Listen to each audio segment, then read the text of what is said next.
There are lots of people who want to ask questions. There's not a lot of time, so please keep the speeches to a minimum and questions as powerfully as you can. So from my left, Cenk. Hi, I'm Cenk Uygur. I'm host of the Young Turks. I'm going to be hosting the political panel where I will probably fundamentally disagree with Professor Tribe on how broken our political system is.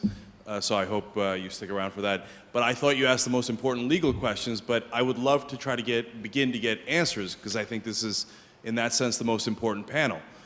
So how do we get those answers?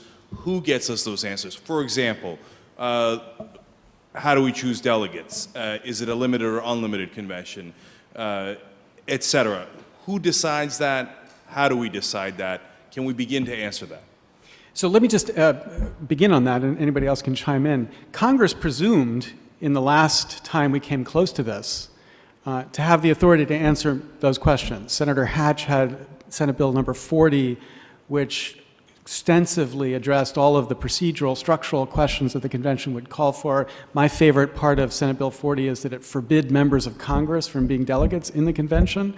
But the presumption, at least going forward, was that that's within the scope of the necessary and proper authority. Is there?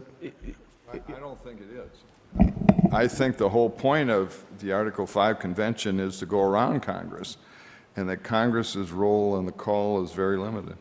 And let me just second that. You can look at Federalist 43, and it says that the states and Congress have the power individually to originate the amendment of errors. So there's no question that Article 5's state-initiated process is supposed to be the end run around Congress, and it would make no sense to interpret the power of Congress relative to the state-initiated process as able to dictate the substance. Well, I think that the two answers you've just heard would lead to utter paralysis for those people who want really to have an Article 5 convention, something that I said I'm at least open to thinking about.